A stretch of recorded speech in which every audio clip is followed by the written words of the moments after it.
The entire thing in automating Photoshop is A, making your life easier because you don't get a lot of time to mess around, really. And B, promoting laziness, which we always like because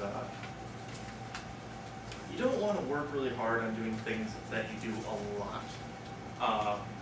The nice thing, the first thing I'm going to talk about is actions. Actions are super awesome, and this is the #1 lazy tool in the world. When you're making, like, let's say, a metal material, you don't, A, you can't steal it off the internet because that's well, stealing, and B, it's not yours. So if you're making a game that needs a metal material for a lot of things, you develop actions real quick. Because making a metal texture in Photoshop takes like 44 steps and will take up to an hour if you do the entire thing every single time. You can get that down into like 3 seconds with an action. So every time you need metal, you can just press a little play button and it goes metal every single time. Really makes your life easier. This is actually the actions menu. This is where everything's going to go. As you can see, I've got metal 1, metal 2 here. This is actually done by a guy on GameArtist.net, and I have the links on my website because for some reason GameArtist has been down for the last couple of weeks. Is it up now? Yep. Okay. The actions, you can make save actions. Anything you can do in Photoshop, you can set up an action for. One thing, there was a time during when we were developing Screwjumper that the engine switched to a DDS format instead of PNGs. So we had to take like 400 some materials and change them all into DDS, and pretty much did one, made an action, opened them all up, hit play, and let it run through all of them.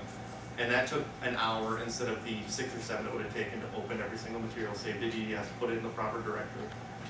Just set up an action to do that. So I'll actually go through on how to set up an action. I'll show you guys to do a quick save action, which is super easy. You can do it in CS and CS2. I don't think they have actions in 7. So if anyone has 7, I'm sorry. Get with the program. Yeah. They have CS3 now, which is the new stuff. All right, so what you can do with an action, let me this is your action menu here, as I showed you guys before, and I've already set up a save action. As you can see, it'll go through, and it actually puts all the parameters underneath. I guess you can't see where I'm pointing. Puts all the parameters underneath and where the directory is you want to save. So when you're doing mass savings, you can do stuff. You can have it point to a specific directory. Once you get complex actions, like this, you can actually edit these. So if you wanted to change, like your metal, if you want to change one parameter in metal instead of redoing it, you can go in and just change that one parameter. So you can have a darker metal, lighter metal, more of a scratchy metal, things like that. To create an action, all you do is you click the little new, create new action.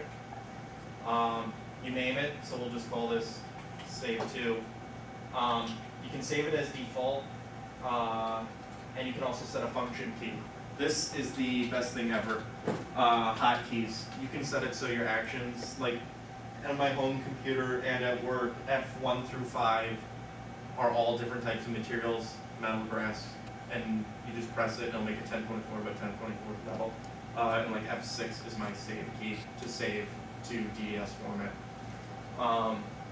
So we'll set this one to F3. You can have it do Shift or Control, but depending on how you set your hotkeys up, you can erase the F keys and just use them for actions. And you could set a color for the actual action to go. So now it's recording once you hit OK. And now what Photoshop's going to do is record anything you do in Photoshop. If you click brush, paint a line, it's going to click brush and paint a line. And it's going to record those actions. Everything in the menus can be filters, selections, marquees. Anything can be saved into an action.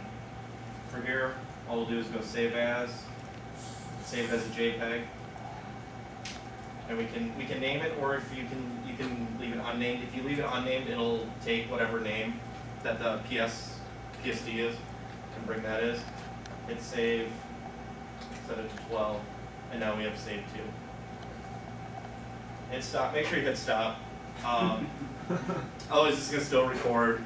And if you forget to hit stop, you'll realize an hour later that you've had this huge action that has every step you've been doing for the half of the day, which isn't fun because it might crash Photoshop on you, which is not awesome at all. Where does it save those actions? Where do you save them? Well, the actions itself. The actions itself. The actions themselves will get saved off in a directory, and I can show you where. And that's the same directory you're going to put to load them up. It's in Photoshop, presets, and then there's actions. And there's people who have actions like photo actions. Like if you go to DeviantArt and look at resources, you can get like actions. They'll set up sepia tones for photos, black and white. So you don't have to do it yourself. You just press F2, it automates the process for you. So now if we write that on there, hit F3, it just went through the entire action. Now, let me get back to my desktop.